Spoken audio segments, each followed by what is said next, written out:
Good morning बच्चों, आज पढ़ेंगे electric field due to circular charge disc. तो आइए इसको समझते हैं। ये बच्चों आपका क्या है, सर्कुलर चार्ज डिस्क है जिसका सरफेस चार्ज डेंसिटी सिग्मा है, रेडियस कैपिटल आर है और सेंटर से एक्स डिस्टेंस पर कोई पॉइंट पी है। उस पी पॉइंट पर चाहते हैं इलेक्ट्रिक फील्ड। सिग्मा होता क्या है, इसको पढ़ते हैं सरफेस चार्ज डेंसिटी और चार्ज बाई क्या होता है, एरिया। मतलब अगर इस पर चार्ज आपको टोटल पता चल जाए और इसका एरिया पता चल जाए तो सिग्मा कैसे निकालेंगे, चार्ज बाई एरिया। जैसे लीनियर चार्ज डेंसिटी निकालते थे चार्ज बाई लेंथ, उसी प्रकार से यहाँ पर निकालेंगे चार्ज बाई एरिया। तो ये आपको क्वेश्चन में मेंशन किया हुआ, अगर नहीं मेंशन किया हुआ रहेगा तो आपको इस फार्मूला से निकाल लेंगे चार्ज बाई एरिया से। तो आइए इसको देखते हैं। तो बच्चों क्या है ना, पी पॉइंट पर इसके वजह से इलेक्ट्रिक फील्ड हमको चाहिए। तो सबसे पहले हम लोग इसका एलिमेंट सोचेंगे कि एलिमेंट क्या होगा, क्योंकि हमको पता है कि एलिमेंट सबसे पहले कंसीडर करते हैं और एलिमेंट के वजह से इलेक्ट्रिक फील्ड निकालते हैं, फिर उसको क्या कर लेते हैं, इंटीग्रेशन करते हैं। तो सबसे पहले हमको यहाँ पर सोचना होगा कि एलिमेंट क्या होगा डिस्क केस में। तो चलो मैं बताता हूँ क्या होगा। सो लाइन के केस में क्या होगा, जैसे मान लो क्या है ना कि लाइन चार्ज था, पीछे हम लोग बात कर चुके हैं। तो वहाँ पर क्या था ना कि एलिमेंट जो था पॉइंट था, क्योंकि हम लोग बात किए थे कि पॉइंट से मिलकर बना हुआ होता है। लाइन जो होता है किससे मिलकर बना होता है, पॉइंट से। पॉइंट को जोड़ोगे तो एक लाइन मिलेगा। उसी प्रकार से यहाँ समझना चाहते हैं कि डिस्क किससे मिलकर बना हुआ है। तो ध्यान देंगे किससे मिलकर बना हुआ है। यहाँ पर मैं बता रहा हूँ, ये जो है ना डिस्क जो है ना वो रिंग से मिलकर बना हुआ है।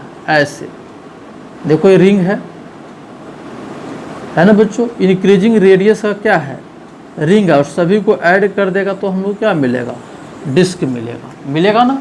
इसका मतलब डिस्क का जो एलिमेंट होगा कैसा होगा, रिंग होगा। तो सबसे पहले है हम लोग डिसाइड कर लिए कि डिस्क के समय क्या होगा, एलिमेंट रिंग होगा। और रिंग है मतलब सर्कुलर रिंग, ठीक है। उसके बाद से हम लोग जानते हैं कि इलेक्ट्रिक फील्ड क्या होता है, ठीक है। तो उसके वजह से पहले निकालेंगे और फिर उसको प्रॉपर लिमिट के साथ क्या कर लेंगे, इंटीग्रेशन कर लेंगे। तो आइए इसको देखते हैं अच्छा से।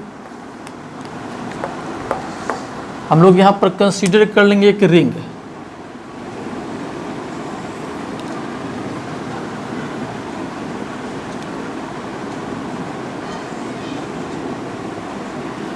ठीक है बच्चों। ये रिंग कंसीडर किए हैं, थोड़ा और अच्छा से कर लो ऐसा, जिसका रेडियस मान लेते हैं कि आर है, स्मॉल आर, और इसका थिकनेस जो है आपका क्या है, डेल आर है।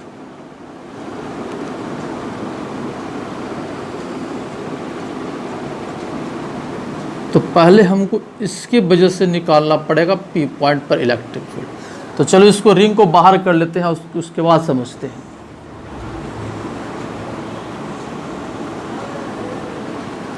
ऐसा है बच्चों, ये एक्स हो गया, ये पी पॉइंट है ना।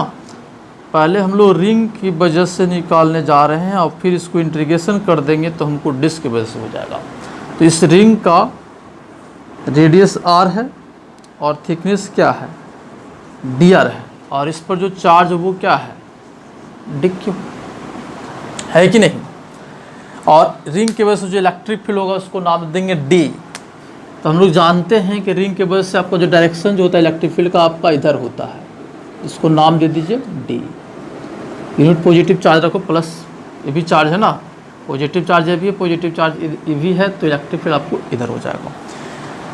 तो डी का वैल्यू हम लोग जानते हैं, कैसे लिखते हैं। सो सर्कुलर रिंग की वजह से हम लोग जानते थे इलेक्ट्रिक फील्ड क्यू एक्स लिखते थे, क्यू एक्स। तो यहाँ पर जो चार्ज होगा वो क्या हो जाएगा, डी क्यू, और एक्स, तो यहाँ पर भी एक्स वही है जो आपको वहाँ पर फार्मूला में बात किए थे, by 4 pi epsilon naught x square plus are square का पावर 3/2। तो यहाँ पर एक्स है ही, x square plus are square, इसका रेडियस स्मॉल आर, तो होल स्क्वायर का पावर 3/2। डायरेक्शन आपका इधर है, लास्ट में उसको कर लेंगे, ठीक है ना। और अगर पूरे की वजह से चाहिए तो आपको क्या करना पड़ेगा, इंटीग्रेशन करना पड़ेगा। तो इलेक्ट्रिक फील्ड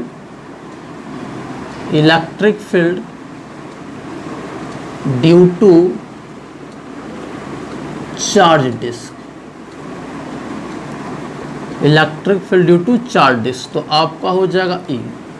तो इंटीग्रेशन हो जाएगा dq x by 4πε0 x square plus r square का 3/2 इस पर चार्ज, ठीक है ना बच्चों। तो इस पर चार्ज पहले निकालना होगा। आप ध्यान दो क्या है, सो ये x का फंक्शन है, यहाँ पर देखो x तो कांस्टेंट है ना, r वेरी कर रहा है, स्मॉल r क्या करेगा, वेरी करेगा ना, और dq भी वेरिएबल है। तो dq और स्मॉल r दोनों आपका वेरिएबल है, तो हमको एक में करना पड़ेगा। तो dq को हम लोग क्या कर लेते हैं, बदल लेते हैं आपको r के फंक्शन में। तो देखिए कैसे करेंगे इसको। देखो बच्चों dq जो है ना, इक्वेशन कर लो 1, dq जो हो जाएगा वो हो जाएगा क्या, सिग्मा इंटू डी। इसके एरिया को मान लो क्या, डी। तो सिग्मा सरफेस डेंसिटी था, ये मतलब यूनिट एरिया में, तो इसका एरिया कितना है, डी है। तो सिग्मा इंटू क्या हो जाएगा, डी है। और इसका एरिया निकालो तो सिग्मा, इसका एरिया कितना हो जाएगा, इस पर जिस पर जो चार्ज है ये वाला पार्ट,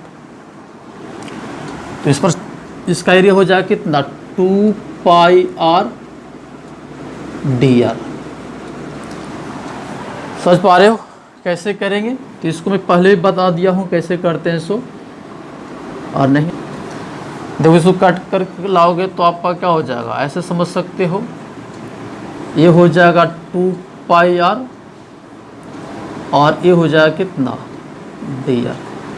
तो 2πr इंटू क्या हो जाएगा, dr। एक तो ऐसे निकालते हैं, दूसरा क्या होता है ना, एरिया जो है दूसरे प्रकार से भी निकालते हैं। तो आगे मैं बात कर लूँगा, इसको ख़त्म कर लेंगे तो मैं बता दूंगा कैसे एरिया निकालते हैं इसको, ठीक है। तो इसको देखिए आगे मैं बढ़ा रहा हूँ। तो यहाँ पर क्या कर लो, dq का वैल्यू यहाँ पर पुट कर लो, यहाँ से इसको हटा लो, ऐसे कर लो E। तो हो जाएगा कितना, सिग्मा इंटू 2πr dr और x by 4πε0 x square plus r square का 3/2। तो ये 2π से कट जाएगा, तो यहाँ हो जाएगा 2, ठीक है बच्चों। तो इतना पे लिख लीजिए, फिर मैं इधर मिटा दे रहा हूँ।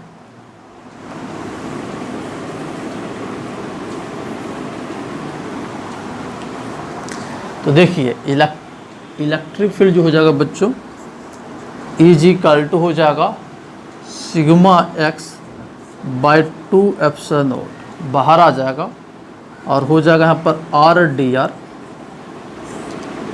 x square plus r square का 3/2। अब इसको इंटीग्रेशन करो।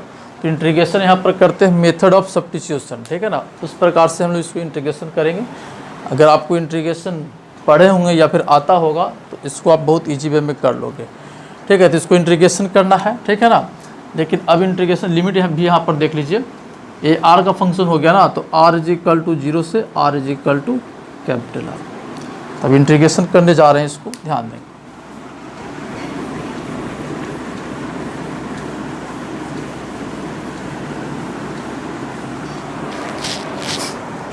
तो यहाँ पर एज्यूम कर लेते हैं, let x square plus r square = z square, ठीक है। दोनों तरफ डिफ्रेंशिएशन कर लो, इंटीग्रेशन हम लोग करने आता है, ठीक है ना। तो ये तो कांस्टेंट है, तो कांस्टेंट का डिफ्रेंशिएशन 0, ये हो जाएगा 2r dr = 2z dz, ये से कट गया। तो r dr = z dz। तो r dr के जगह पर क्या पुट कर लेंगे, z dz पुट कर लेंगे, और इसके जगह पर x square plus r square पर क्या कर लेंगे, z स्क्वायर पुट कर लेंगे। तो ये फंक्शन पूरा बदल जाएगा किस में, z में, ठीक है। लेकिन लिमिट को भी बदलना पड़ेगा हमको। तो देखो यहाँ पर if R is equal to 0। R is equal to 0 का मतलब सेंटर से लिए थे ना, तो 0। R इज इक्वल टू 0 हुआ तो यहाँ पर Z इज इक्वल टू क्या हो बताओ, यहाँ पर पुट कर लो। तो Z इज इक्वल टू हो जाएगा X and R is equal to, और कैपिटल R हो जाएगा तो Z इज इक्वल टू हो जाएगा x square plus R square का अंडर। ये हो जाएगा बच्चों Z। अब इसको कर लो तो देयरफॉर इलेक्ट्रिक फील्ड जो हो जाएगा कितना हो जाएगा, sigma x by 2 epsilon naught. R is equal to 0 था तो Z का वैल्यू कितना था x, तो Z is equal to x, और R is equal to capital R था तो Z का वैल्यू कितना under root x square plus R square. ठीक है बच्चों, R डी के पर क्या पुट करोगे Z dz, और इसके ऊपर Z स्क्वायर पुट करोगे तो Z स्क्वायर के पावर 3/2 स्क्वायर स्क्वायर कट जाएगा तो Z क्यू हो जाएगा, तो ये हो जाएगा Z क्यू, इसको कटो तो हो जाएगा 2, तो हो जाएगा sigma x by 2 epsilon not, और बच जाएगा 1/z स्क्वायर। 1/z स्क्वायर का इंटीग्रेशन माइनस 1/z। ठीक है बच्चों, ये हो जाएगा x square plus R square, और ये हो जाएगा x। फिर ये लोअर लिमिट पुट कर लो पहले क्योंकि माइनस है, इसको सोल्व करेगा तो आ जाएगा ऐसा 1/x minus 1/√x square plus R square. ठीक है बच्चों, इसको लिख लेंगे। आगे देखिए,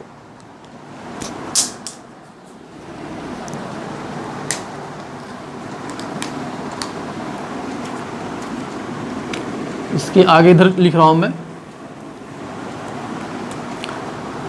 तो आपका इलेक्ट्रिक फील्ड जो हो जाएगा, x को अंदर ले जाओ तो सिग्मा बाई 2 एप्सिलॉन नॉट, अंदर ले जाओगे तो x कर जाएगा तो 1 हो जाएगा, minus x by √x square plus R square. ये हो जाएगा बच्चों इलेक्ट्रिक फील्ड।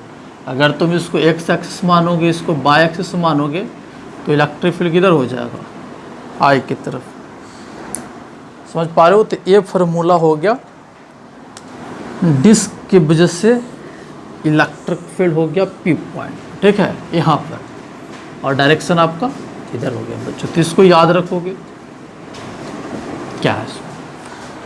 ठीक है, अगर आपको सिग्मा नहीं दिया जाता, चार्ज दिया जाता, तो सिग्मा के जगह पर क्या पुट करते बताओ, Q by pi R square, ऐसे पुट करके इलेक्ट्रिक फील्ड लिखते हो। ठीक है ना, समझ रहे हो। चलो इतना समझ में आया, और आगे देखो, इसको मैं मिटा रहा हूं।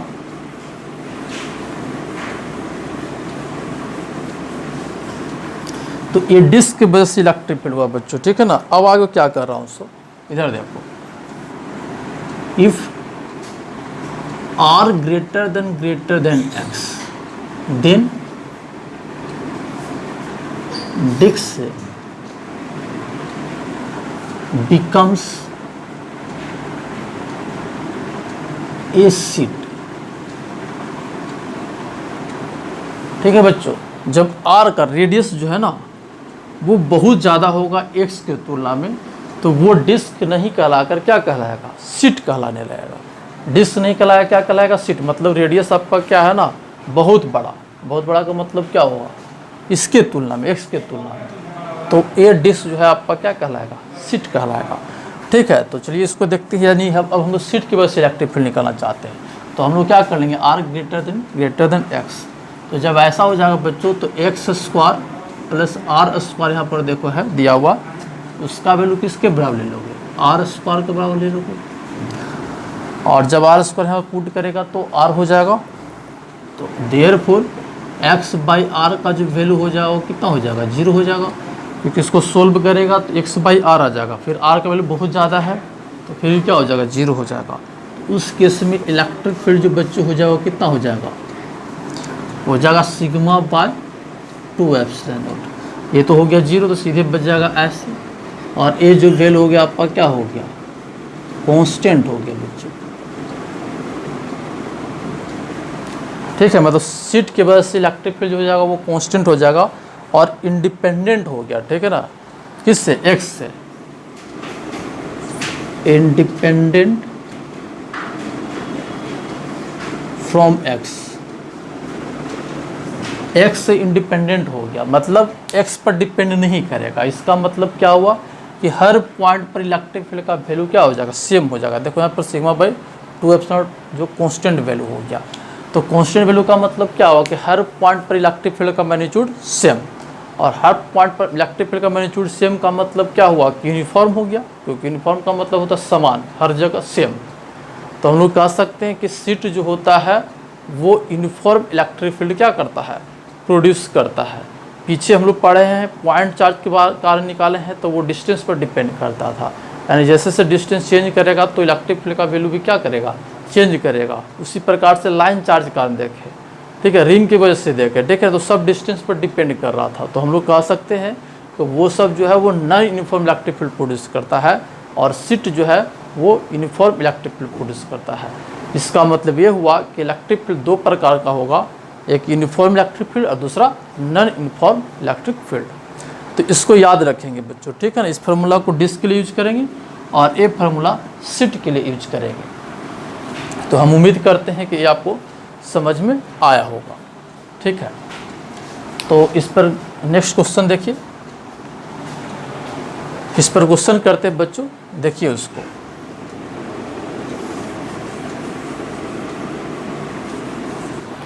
हाँ बच्चों, आपको स्क्रीन पर एक क्वेश्चन दिख रहा होगा, इसको पहले नोट कर लीजिए और उसके बाद उसका सलूशन देखिए। तो आइए इसका देखते हैं सलूशन क्या कह रहा है। सो पहले एक फिगर दिया है बच्चों, तो पहले मैं फिगर बना दे रहा हूँ, देखो क्या है। सो क्वेश्चन में कह रहा है an infinite dielectric sheet having charge density sigma has a hole of radius R in it. An electron is released from point P on the axis of hole at a distance √3r from the center. Find the speed with which it crossed the plane of the sheet.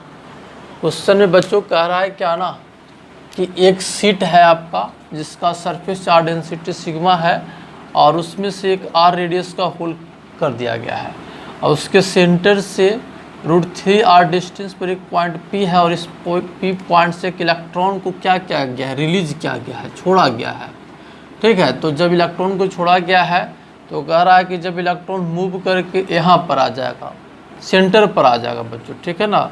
तो जब centre पर आ जाएगा तो उसका velocity कितना होगा, ये आपको निकालने के लिए कह रहा है। तो कैसे सोचोगे बताओ, मतलब √3r डिस्टेंस पर इसको छोड़ा गया है, तो पहले क्या करोगे? इस पर फोर्स निकालोगे, फोर्स निकालने के बाद क्या करोगे? एक्सेलरेशन निकालोगे, ठीक है। अगर एक्सेलरेशन अगर कांस्टेंट है तो सीधे हम लोग क्या कर लेंगे ना, काइनेमेटिक्स का जो इक्वेशन होता है उसका यूज कर लेंगे, जैसे v बराबर u plus T, V square बराबर u स्क्वायर प्लस 2s। अगर फोर्स वेरिएबल होगा तो वहाँ पर हम लोग फिर क्या करेंगे? इंटीग्रेशन के कंसेप्ट से इसको सॉल्व करेंगे बच्चों। तो सबसे पहले हम लोग फोर्स निकालते हैं, ठीक है ना। तो आप क्या कर लीजिए ना, x डिस्टेंस पर पहले फोर्स निकालिए क्या होगा सर, ठीक है ना। x मान के चलिए कि x डिस्टेंस पर अगर इलेक्ट्रॉन रहा होगा तो फोर्स कितना होगा, समझ पा रहे हैं? x डिस्टेंस पर समझ पा रहे हो बच्चों? चलो तो देखो क्या है। सो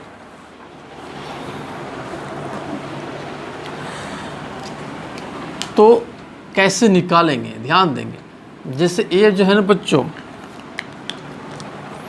यहाँ पर x डिस्टेंस की बात कर रहा हूँ, ठीक है। तो इस शीट के वजह से हम लोग जानते हैं कि इलेक्ट्रिक फील्ड जो क्या होता है ना, वो सिग्मा बाई क्या होता है? 2ε0 होता है शीट के वजह से। लेकिन अगर सिग्मा बाई 2ε0 लिखोगे तो ये पूरा शीट के वजह से हो गया ना, लेकिन ये होल बीच में है, क्या है? होल है। तो ये होल के वजह से भी इसमें इलेक्ट्रिक फील्ड इंक्लूड है, तो इसकी वजह से निकालना पड़ेगा, ठीक है ना। इसके वजह से हम लोग कह सकते हैं माइनस करना पड़ेगा, क्योंकि आप सिग्मा बाई 2ε0 लिखा तो पूरा शीट के वजह से लिखा, लेकिन यहाँ पर जो इलेक्ट्रिक फील्ड होगा शीट के वजह से होगा ना इतना, लेकिन आपको तो बीच में क्या है? होल है। तो होल की वजह से जो इलेक्ट्रिक फील्ड यहाँ पर इंक्लूड है उसको निकालना पड़ेगा, या फिर कह सकते हो कि होल की वजह से इलेक्ट्रिक फील्ड ले लो इधर, ऐसे पूरा के वजह से इधर ले लो और होल की वजह से इधर ले लो, तो दोनों माइनस हो जाएगा। इसमें से होल को क्या कर लो, माइनस कर लोगे, तो हम लोग कह सकते हैं कि जो आपका जो है ना जो रेस्ट जो आपका सीट बचा उसकी वजह से इलेक्ट्रिक फील्ड जाएगा। तो पूरा सीट की वजह से नाम देते हैं E1, ध्यान देंगे, ठीक है। और होल की वजह से हो गया आपका क्या, इधर हो जाएगा, इसको नाम दे दिए E2। समझ पा रहे हो बच्चों, होल की वजह से आपका क्या E2 हो गया, और पूरा सीट की वजह से सिग्मा बाय E1 हो गया, जिसका वैल्यू सिग्मा बाय 2 एप्सिलॉन हो गया। तो आपका नेट इलेक्ट्रिक फील्ड जो बच्चों हो जाएगा यहाँ पर, ये पॉइंट पर नेट इलेक्ट्रिक फील्ड जो आपका हो जाएगा वो कितना हो जाएगा, E1 माइनस E2 हो जाएगा, E= हो जाएगा E1 माइनस E2 हो जाएगा बच्चों, ठीक है। क्यों हो जाएगा, क्योंकि E1 यहाँ पर क्या होगा, ज़्यादा होगा, E1 ग्रेटर देन क्या हो जाएगा, E2 हो जाएगा, क्योंकि सीट के बस सिग्मा बाय 2 एप्सिलॉन नॉट, और उसका एक पार्ट है डिस्क, ठीक है ना, ये जो होल कर सकते हो या फिर डिस्क कर सकते हो वो उसका पार्ट है। तो इसके वजह से जो इलेक्ट्रिक फील्ड होगा इसको नाम दिए E2, उसका मैग्नीट्यूड कम होगा, तो नेट इलेक्ट्रिक फील्ड जो मिलेगा हम लोग को इधर मिलेगा, ठीक है ना। तो E1 माइनस E2 मिलेगा, ठीक है, समझ पा रहे हैं। तो E1 का वैल्यू कितना लिखोगे, sigma bye 2 epsilon not minus E2, तो डिस्क की वजह से हो गया बच्चों, समझ पा रहे हो ना। तो डिस्क की वजह से क्या होता है, सिग्मा बाय 2 एप्सिलॉन नॉट और 1 minus x bye √x² plus r², ऐसा होगा। इसको सोल्व करेंगे तो आपका आ जाएगा sigma x by 2 epsilon naught √x² plus r²। ये हो गया बच्चों इलेक्ट्रिक फील्ड। डायरेक्शन किधर होगा यहाँ पर इलेक्ट्रिक फील्ड का, आपका इधर हो जाएगा इलेक्ट्रिक फील्ड का, ठीक है ना। तो इलेक्ट्रिक फील्ड का डायरेक्शन इधर हो गया बच्चों, लेकिन इलेक्ट्रॉन पर फोर्स किधर लगेगा बताओ, इलेक्ट्रॉन है ना, तो इलेक्ट्रॉन पर फोर्स इधर लगेगा। तो फोर्स = क्या हो जाएगा बताओ, E/Q, तो -C, तो इतना फोर्स हो जाएगा, समझ रहे हैं। और जब फोर्स हो जाएगा तो आपका क्या हो जाएगा बताओ, एक्सेलरेशन भी हो जाएगा। तो F बाई कितना m, तो हो जाएगा -E, और E का वैल्यू कितना, sigma x by 2 epsilon naught √x² plus r²। समझ पा रहे हो, यहाँ पर कर लो E माइनस साइन के साथ और मास यहाँ पर हो जाएगा, समझ पा रहे हो बच्चों। तो यहाँ पर जो आपका एक्सेलरेशन जो हुआ, ठीक है ना, वो x पर डिपेंड कर रहा नहीं, एक्सेलरेशन आपका क्या वेरिएबल है। तो जब वेरिएबल है तो हमको क्या करना पड़ेगा, इंटीग्रेशन के कंसेप्ट से लेना पड़ेगा, ठीक है। तो एक्सेलरेशन = क्या लिखते हो बताओ, dv/dt। तो dv/dt हो गया minus sigma Ex by 2 epsilon naught m x² plus r²। समझ पा रहे हो। तो यहाँ तो x का फंक्शन है बच्चों, लेकिन यहाँ पर क्या dv/dt हो गया, ठीक है, यानी इसको dt को इधर ले जाएंगे तो इंटीग्रेशन नहीं होगा, ठीक है। तो हम लोग क्या कर लेते हैं ना, इसको कर लेते हैं dv/dx, into लिख सकते हैं dx/dt = minus sigma Ex by 2 epsilon naught m √x² plus r², ठीक है बच्चों। और इसको तुम क्या लिखोगे बताओ, dx/dt क्या हो जाएगा v, ठीक है ना। तो इतना लिख लो, फिर ऊपर से मैं शुरू कर रहा हूँ, ठीक है ना।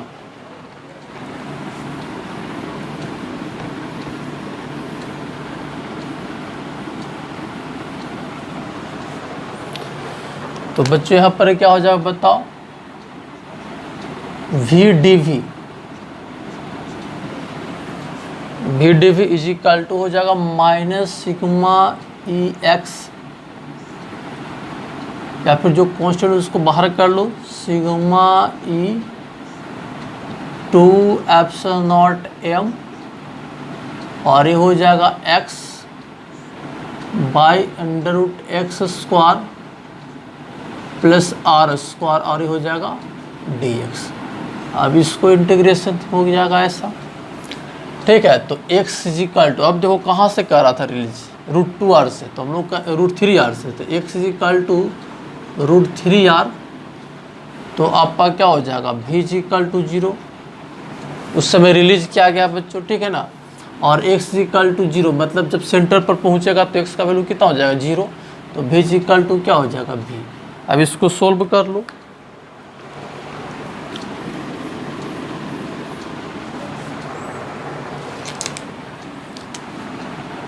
तो कितना हो जाएगा बताओ, v स्क्वायर बाई 2, ये हो गया v और ये हो गया 0 is equal to minus sigma E by 2 epsilon naught m। इसका इंटीग्रेशन कितना होगा बच्चों, तो इसका इंटीग्रेशन मैं इधर कर दे रहा हूँ, ठीक है ना, इसका इतना का, ठीक है ना, x by X square plus are square का इंटीग्रेशन, ठीक है ना, और dx है ना, ये इसका इंटीग्रेशन डायरेक्ट मैं वैल्यू पुट कर दूंगा यहाँ पर। ठीक है बच्चों, x इक्वल टू कहाँ से, √3r से x इक्वल टू 0। तो तुम क्या कर लो ना, यहाँ पर सब्स्टिट्यूट कर लो, let x square plus are square is equal to Z square. तो हो जाएगा 2x dx, ये हो जाएगा 0 is equal to z dz हो जाएगा, ऐसे कट जाएगा। तो x dx के जगह पर जेड dz पुट कर देना और इसके जगह पर जेड स्क्वायर। अब फिर हम लोग को लिमिट भी बदलना पड़ेगा। तो if x is equal to √3r,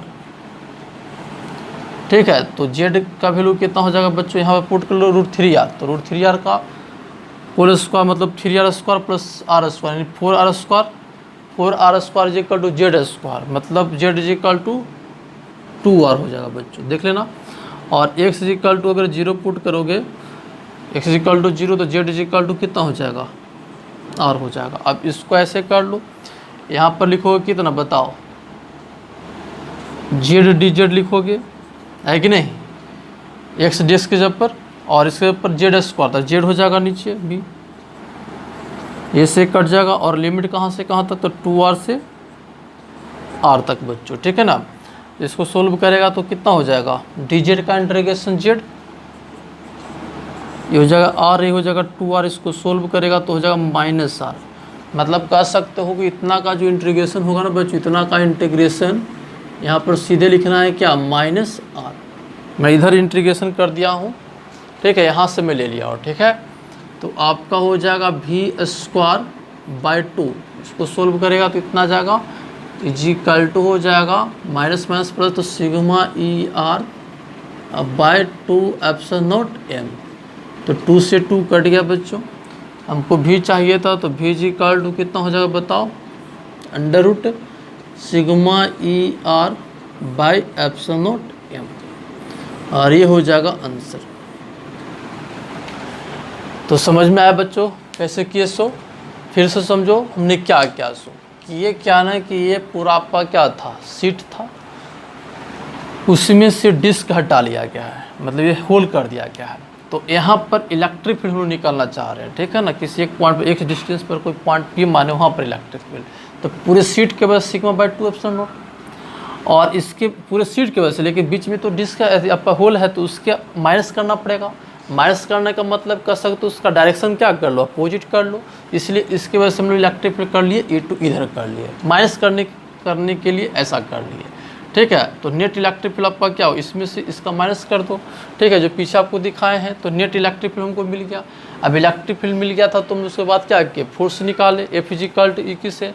अब फोर्स से फिर हम लोग एक्सीलरेशन के पास गए, और जब देखें कि एक्सीलरेशन जो है x पर डिपेंड कर रहा है, वो वेरिएबल एक्सीलरेशन है। तो वेरिएबल एक्सीलरेशन होगा तो फिर हमको क्या करना पड़ेगा, इंटीग्रेशन कंसेप्ट लगाना पड़ेगा। और फिर हम लोग जो काइनेमेटिक्स में यूज करते हैं ना, उसी को यूज करते हुए हम लोग क्या कर इस प्रॉब्लम को सोल्व कर लेते हो। तो हम उम्मीद करते हैं कि ये प्रॉब्लम आपको समझ में आया होगा। नहीं समझ में आया तो फिर इसको देखिए क्या कर रहे हैं सो, ठीक है। एक प्रॉब्लम देखिए बच्चों, ये प्रीवियस लेक्चर से रिलेटेड है, तो ये क्वेश्चन भी आपको करना ज़रूरी है। तो आइए इसको देखते हैं क्या है सो। एक आपका क्या है ना, इन्फिनिट लाइन चार्ज है जिसका लीनियर चार्ज डेंसिटी λ1 है।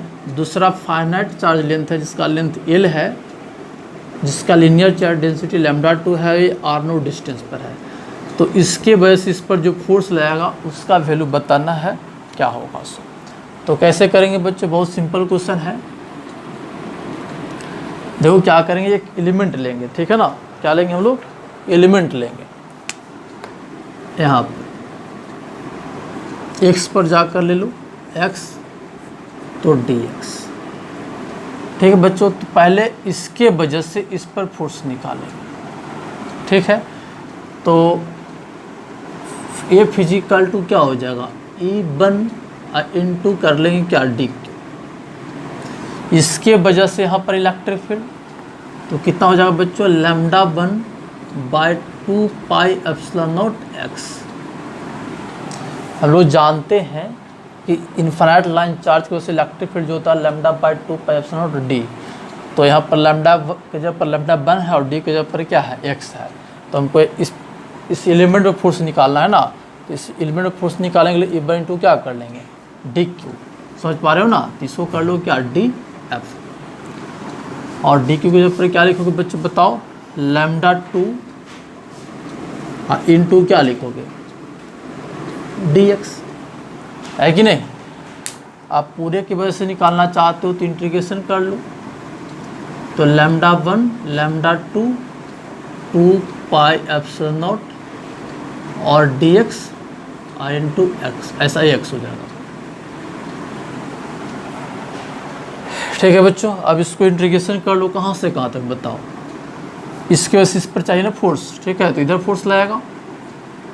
तो हमको कहाँ से एलिमेंट तो यहाँ पर लिए थे ना, अब इंटीग्रेशन करेंगे तो यहाँ से यहाँ तक, तो x equal to R naught से x इक्वल टू कितना, आर नोट प्लस एल। तो हो जाएगा बच्चों λ1 λ2/2 पाई एप्सिलॉन नॉट और ये हो जाएगा ln x। तो हो जाएगा आर नोट प्लस एल और ये हो जाएगा आर नोट। तो हो जाएगा λ1 λ2/2 पाई एप्सिलॉन नॉट और ये हो जाएगा ln r naught plus l minus ln r naught. तो हो जाएगा λ1 λ2/2 pi epsilon naught ln r naught plus l by r naught. तो हो जाएगा λ1 λ2/2 pi epsilon naught ln 1 plus l by. ये बच्चों आपका क्या हो जाएगा, फोर्स हो जाएगा। तो उम्मीद करते हैं कि ये आपको समझ में